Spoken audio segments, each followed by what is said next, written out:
علماء شریعت کیوں نافذ نہ کر سکے؟ ہم نے علماء کو موقع کب دیا ہے کہ وہ جا کر شریعت کو نافذ کرے؟ سیاست کے موقع پہ ہم کہتے ہیں کہ علماء کا سیاست سے کیا ہے؟ علماء بیٹھے مسجدوں میں، مدرسوں میں، اپنے مدرسے چلائیں، اپنی مسجد جمعہ پڑھائیں، نمازیں پڑھائیں، ان کا سیاست سے کیا ہے؟ اور جب بات آتی ہے شریعت کی، ملک کے اندر امن لانے کی، تو وہ کہتے ہیں فلاں صاحب کہاں ہیں، فلاں صاحب کہاں ہیں، علماء کیوں خاموش ہیں؟ تو جب علماء آگے بڑھتے ہیں تو پھر علماء کو پیچھے چھوڑ دیا جاتا ہے کہ علماء کا سیاست سے کیا لینا دینا۔ پھر کہتے ہیں شریعت نافذ نہیں ہو سکی۔ مدرسے میں بیٹھ کر تو شریعت نافذ نہیں ہو سکتی نا، خانقاہ میں بیٹھ کر تو شریعت نافذ نہیں ہو سکتی نا، مسجد کے ممبر پہ بیٹھ کر تو شریعت نافذ نہیں ہو سکتی نا۔ جب قوت آئے گی، طاقت آئے گی، پاور ہوگی تو پھر شریعت نافذ ہوگی نا۔ امر بالمعروف اور نہی عن المنکر کا تو یہی چیز ہے نا کہ امر تو تب کیا جائے گا جب طاقت ہوگی۔ اب اس وقت میں ہمیشہ کہتا رہتا ہوں، اس وقت اگر کوئی امر آرڈر کو کہتے ہیں، اس وقت آرڈر کر سکتا ہے تو وہ فوج کر سکتی ہے، کیونکہ فوج کے پاس اب طاقت ہے، ڈنڈا ان کے پاس۔ تو یہی ڈنڈا علماء کے پاس آ جائے، ڈنڈے سے مراد طاقت، جیسے حضرت عمر رضی اللہ تعالیٰ کے دور میں تھا۔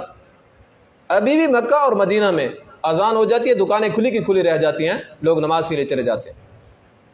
حضرت عمر کا دور تھا، اذان ہوتی تھی، لوگ اپنے کاروبار کو چھوڑ کر نماز کے لیے چلے جاتے تھے۔ امر کمانا یہی ہوتا ہے، آرڈر کرنا، نہیں کمانا بھی یہی ہوتا ہے، آرڈر کرنا، روکنے سے، خبردار یہ کام نہ کرنا اگر کوئی بندہ غلط کام کر رہا ہے۔